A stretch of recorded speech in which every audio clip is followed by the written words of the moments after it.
মাধ্যমিক 2025-এর জন্য গোলকের একটা ইম্পর্টেন্ট অঙ্ক বলা আছে, কোন গোলাকার গ্যাস বেলুন ফোলাবার সময় তার ব্যাসার্ধের দৈর্ঘ্য 7 সেমি থেকে 21 সেমি হলে বেলুনটির পূর্বের এবং পরের সমগ্রতলে ক্ষেত্রফল কত? তাহলে এখন ফোলানোর পূর্বে ব্যাসার্ধ কত ছিল? তাহলে ফোলানোর পূর্বে ব্যাসার্ধ কত?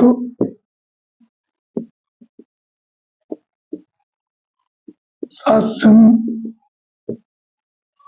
ফোলানোর পরে ব্যাসার্ধ কত?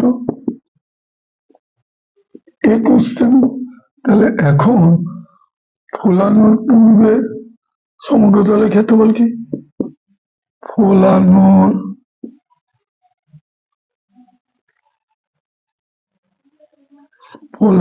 পূর্বে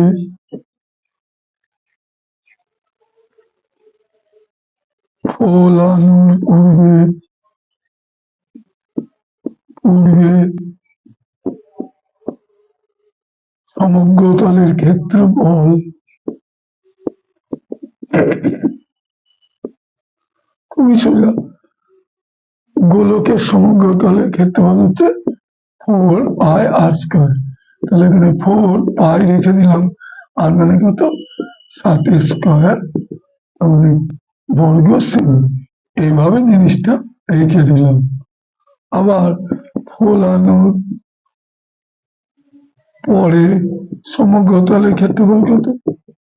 4πr²। তাহলে 4π 21² বর্গ সেমি। তাহলে এখন এদের বলে অনুপাত কত চেয়েছে। অনুপাত কত?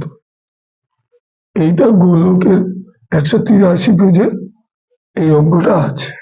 তাহলে অতএব ফোলানোর পরে ও ফোলানোর পরে সমগ্রতলে ক্ষেত্রফল অনুপাত এটা ইস্টু এটা। বর্গ সেমি না লিখে আমরা সেমি স্কোয়ার লিখে দিই, সেটাও হবে। তাহলে অতএব ফোলানোর পূর্বে এবং পরে সমগ্রতলের ক্ষেত্রফলের অনুপাত সমান, তাহলে 4πr² ইস্টু 4π।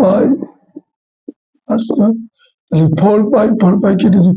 এখানে মানটা না বের করে আমি খুব সহজে করে দিলাম, কারণ 4π দুটোর মধ্যে আছে, কেটে দিলাম। তাহলে এখানে 2 7, 7² মানে 49, মানে 7 × 7 ইস্টু এখানে 21 × 21।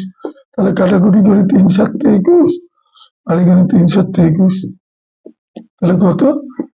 1:9। অ্যান্সারটা পেয়ে গেলাম। তাহলে ফোলানোর পূর্বে পরে ক্ষেত্রফলের সমগ্রতলের ক্ষেত্রফলের অনুপাত 1:9। খুব সহজে অঙ্কটা বেরিয়ে গেল।